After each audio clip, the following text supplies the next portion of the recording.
Welcome back to Executive Unscripted Episode 2. My name is Erica, and I am your fearless leadership host. I don't do fluffy leadership chats.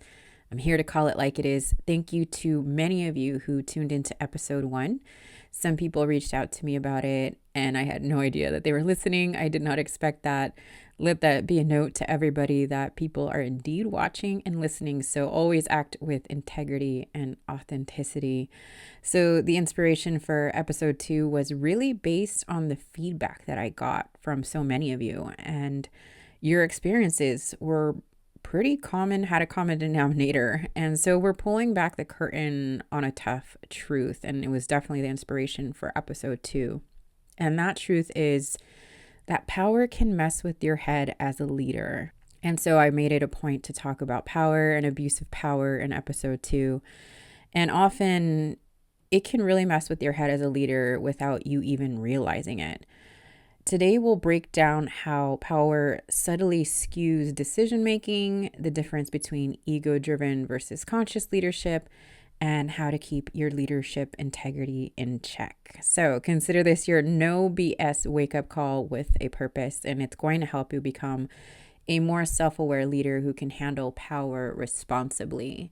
This is also a reality check to everyone that you can continue to place blame on others, but at the end of the day, it's about you and how you are showing up to challenges and challenging situations when power dynamics hang in the balance. And by the end of this episode, you'll have practical tools and even some self-reflection exercises to keep your ego in check and keep your impact for others front and center. So that's why we're leaders, right? Or aspiring leaders. It's that impact that you wish to have on the world or the world you wish to serve.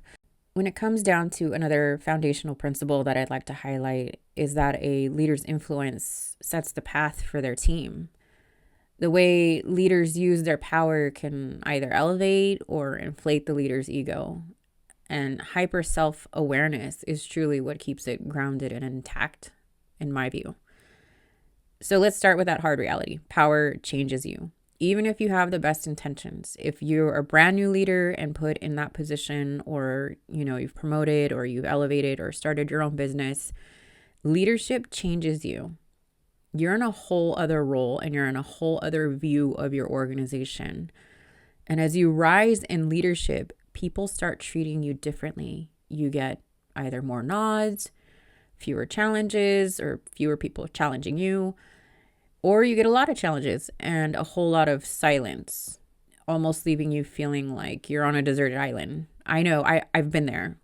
And if you're not paying attention, you might mistake that silence for an agreement where people just don't want to say anything for the sake of not being a disruptor or causing trouble, right? There's a phenomenon called CEO disease, and the higher up you go, the less truth people tell you, or they're not willing to be as upfront with you about it. You end up in a feedback vacuum. That term CEO disease was coined by Dr. Michael B. McGill, and he was a renowned management consultant and the author of the Psychological Safety Playbook. I read this in my master's work at USC, and he wrote other notable works, but it actually became more widely known through Warren Bennis, who, if you don't already know who that is, he's considered one of the most respected scholars in leadership. His work on executive leadership and dysfunction shaped much of what we understand about organizational behavior. His work is tremendous, and honestly, he's someone I've learned a lot of my own leadership principles from. I highly encourage you to check out On Becoming a Leader by Warren Bennis. But CEO disease refers to a phenomenon that happens when leaders rise to a level where truth stops reaching them. People stop giving real feedback. They sugarcoat, they withhold, they say what they think the leader wants to hear. And that is the danger of being in that CEO disease trajectory or in that vacuum. Your teams aren't being honest with you. So that paves the way of you having to take a hard look at how you're presenting yourself.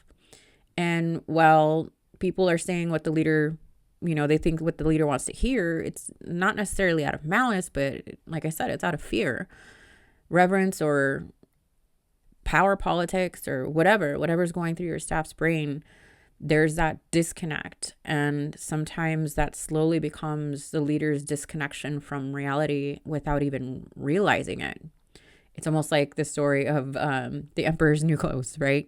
Everyone sees it, but no one's saying it. And you could walk around making poor decisions without even realizing it. Over time, power dulls your sensitivity to others. You might start interrupting people more, swearing more. I'm guilty of that. Leaving your messes for others to clean up. I absolutely do not do that. I don't like that at all. But subtle signs that you've started believing your own hype, that's a dangerous one.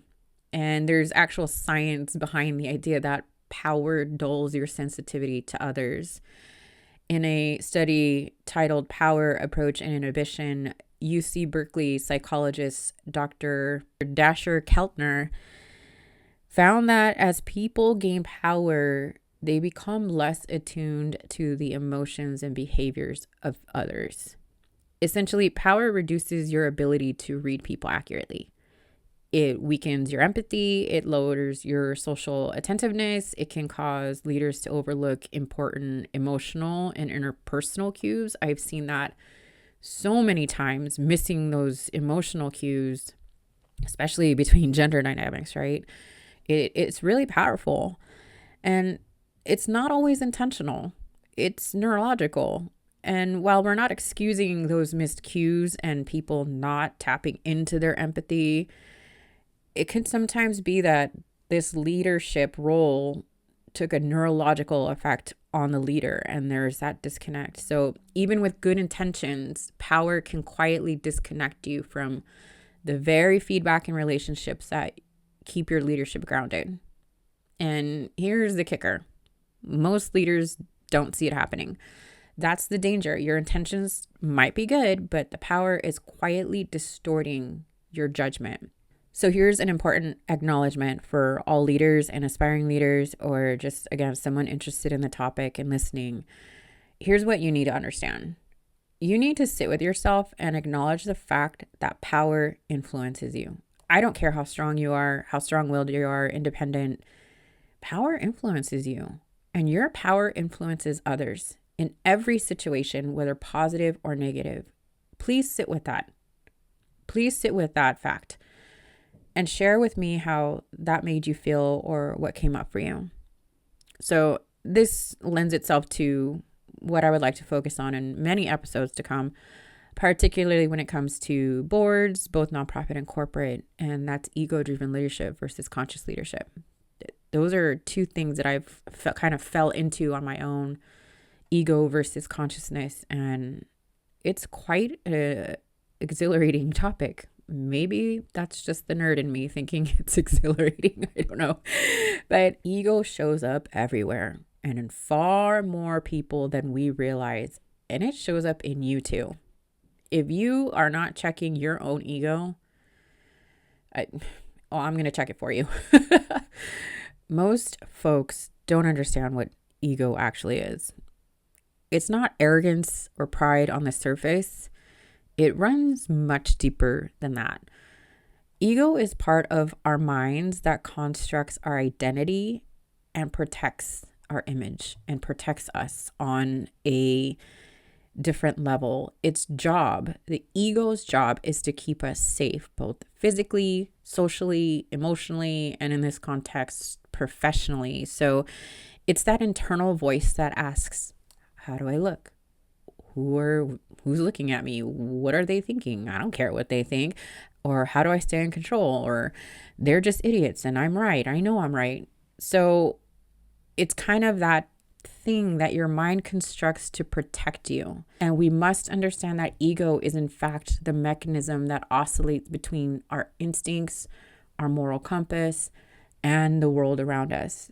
But in leadership, if left unchecked, it becomes part of us that prioritizes that voice, that image, control, all over connection and curiosity. It prefers certainty and logic over collaboration and connection. And that's when leadership starts to break down. And before we go, any further, let me just say this. And this is wildly important. When we talk about ego-driven leadership, people immediately want to make it about public figures or this person or that person. Oh, you mean this person? And they point the finger. And honestly, that's the trap. And that's an ego trap right there, because the moment you project this conversation onto someone else, you are missing the whole damn point. This conversation is about how we show up, and a large emphasis on the person in the mirror. It is about how you show up. You don't need to run a billion-dollar company, have a CEO title to lead from ego. You can lead from ego as a team manager, sitting on a board, a PTA president, or even just how you show up at home. That's how ego runs. It runs with you at all times. It never shuts up. And if you let it, it will run you. So this episode isn't a critique of them. It's holding up a mirror for us. It's holding up a mirror to you.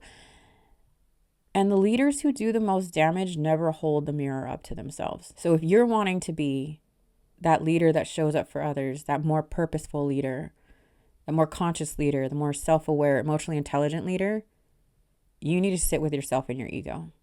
And that's plain and simple. There's no other way around it.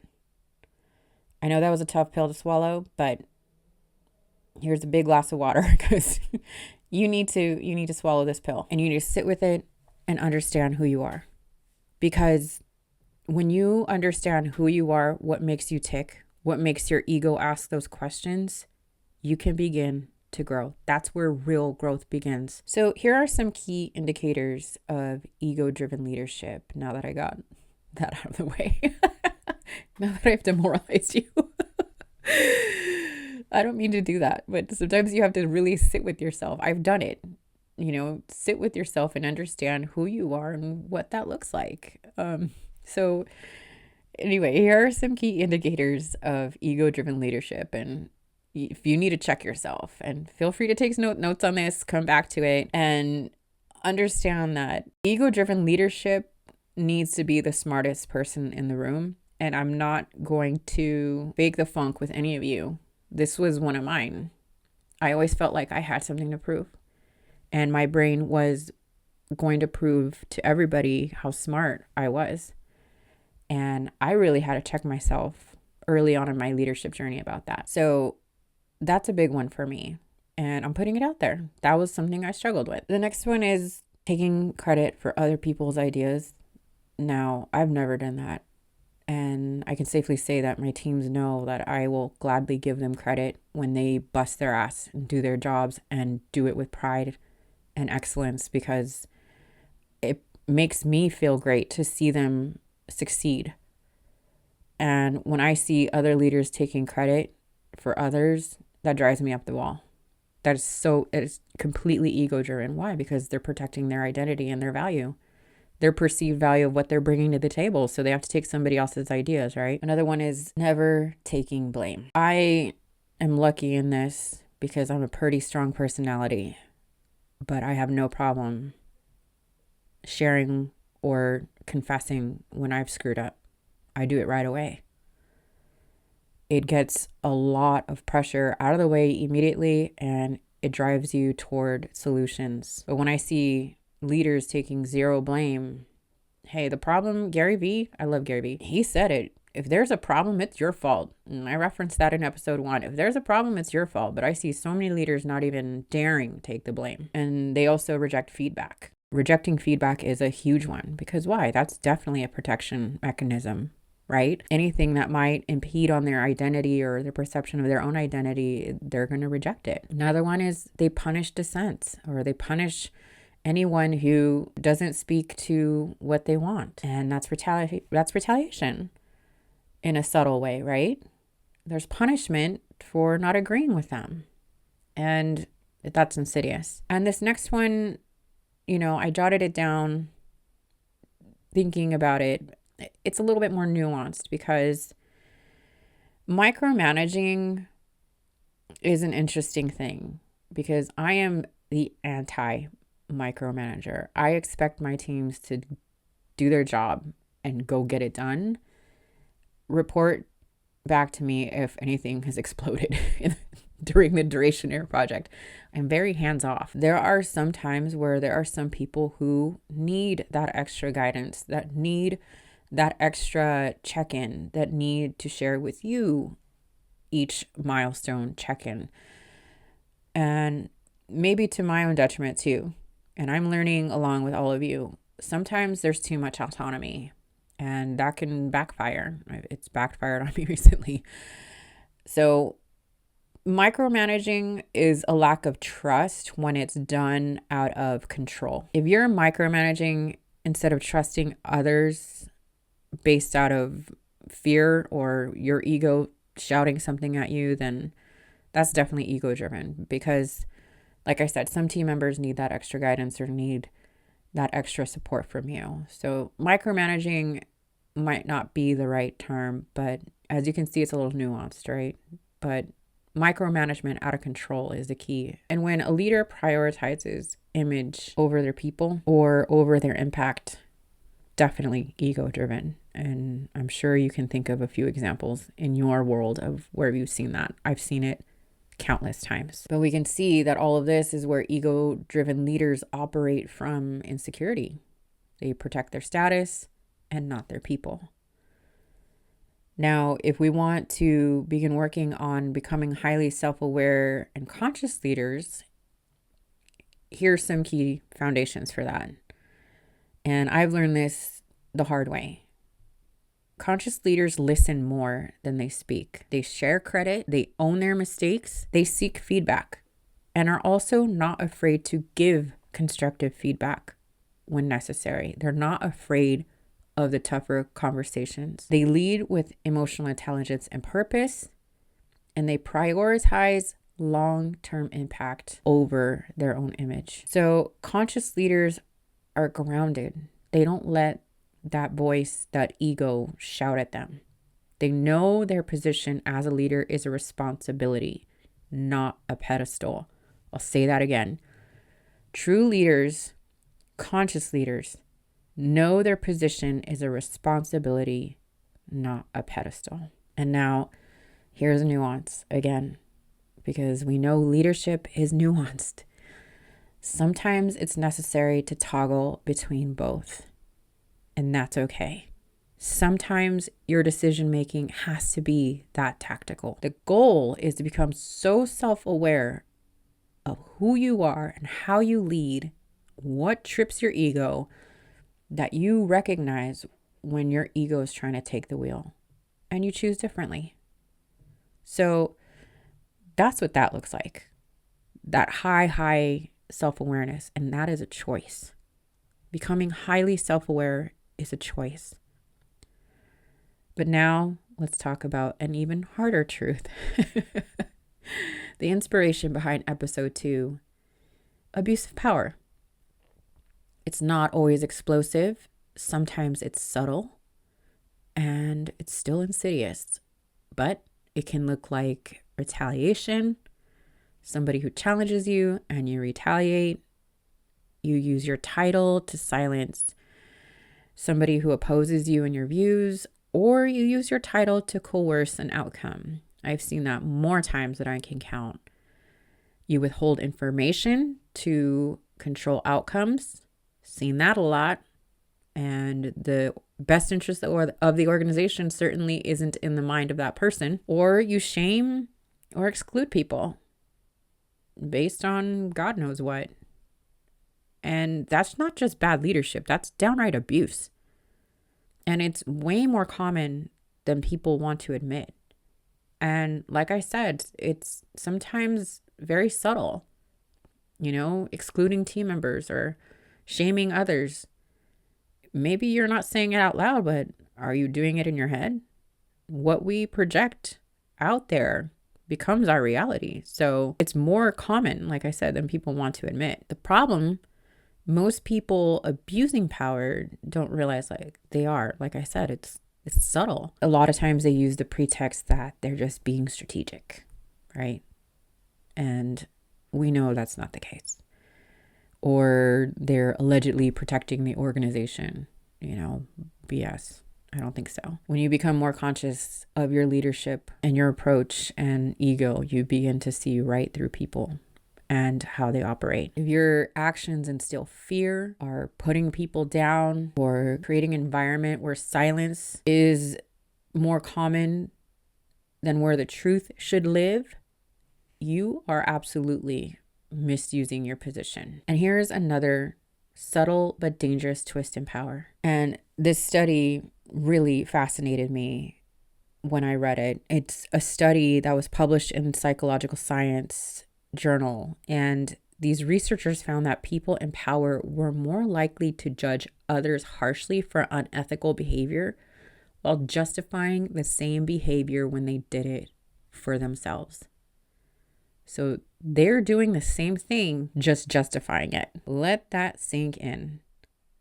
So the same leader who enforces the rules may be the first to break them. And these are studies. These are published academic peer-reviewed studies. The people who enforce the rules may be the first to break them when it suits them without seeing a contradiction.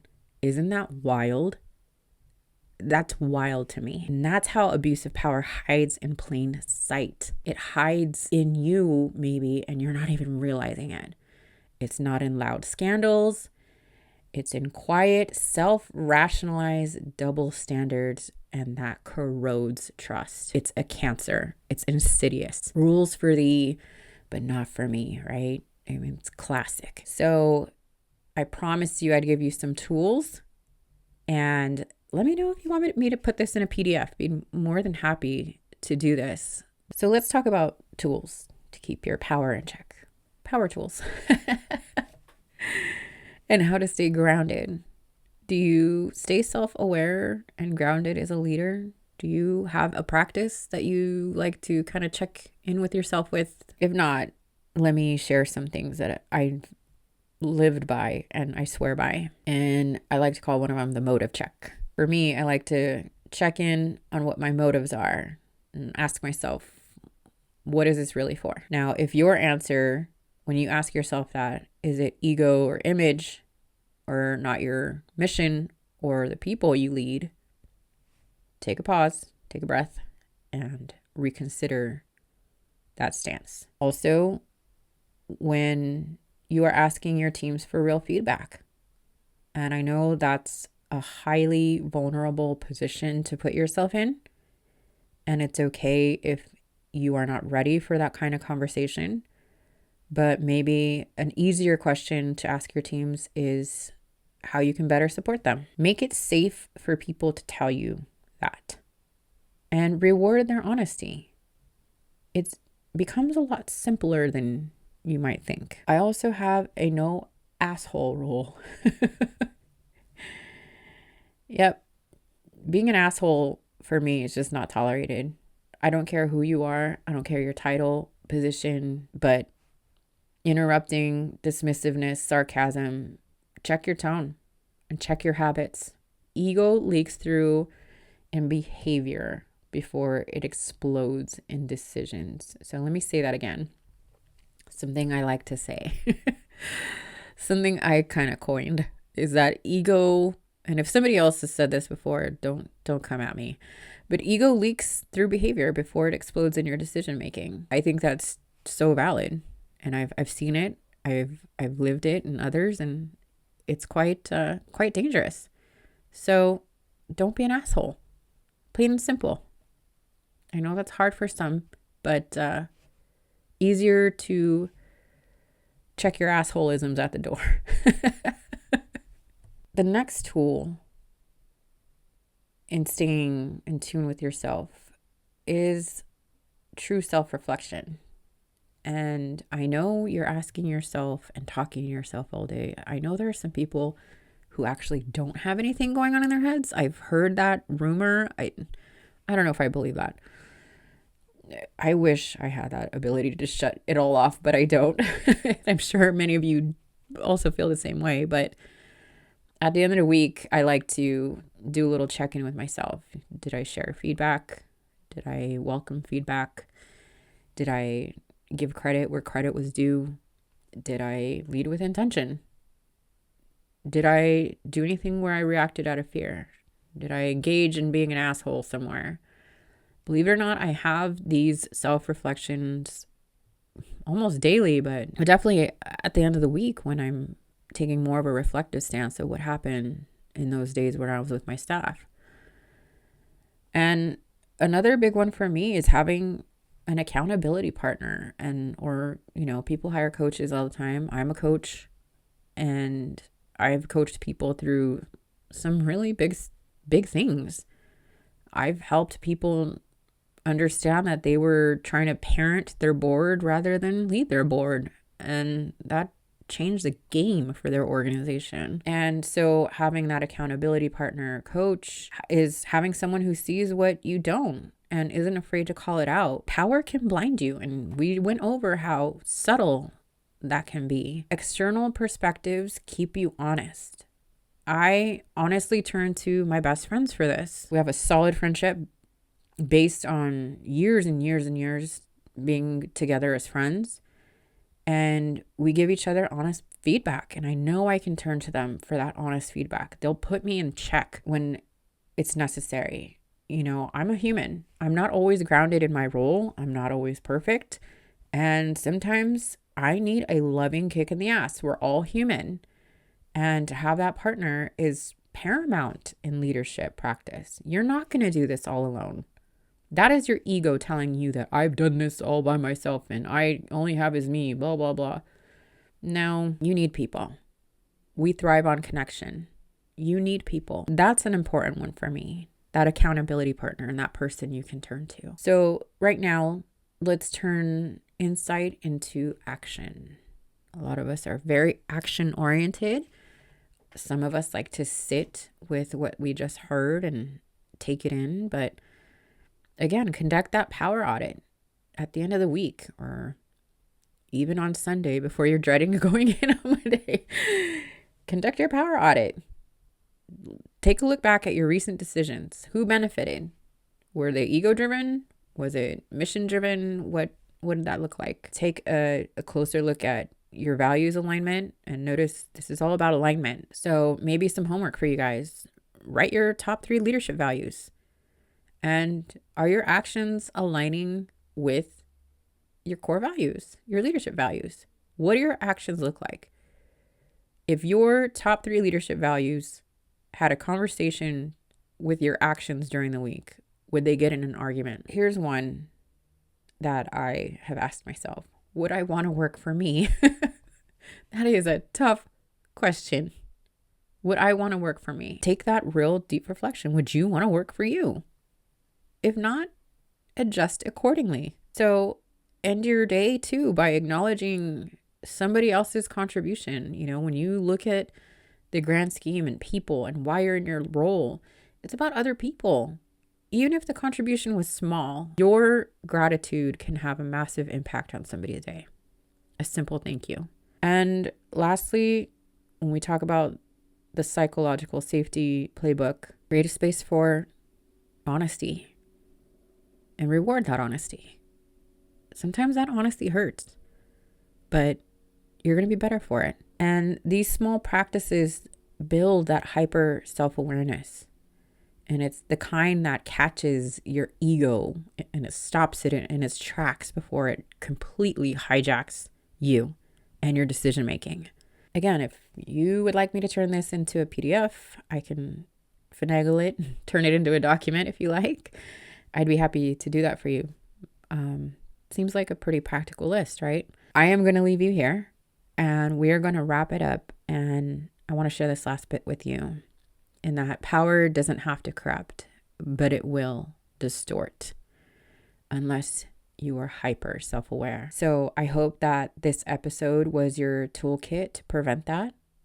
And I want you to remember to stay awake and to lead with consciousness, clarity, and not control, and not doing it for you. Remember that power is an enormous responsibility, and not to sound like Peter Parker, but power truly is an enormous responsibility. I challenge you to take one tool this week and use it. Reflect, realign, and repeat.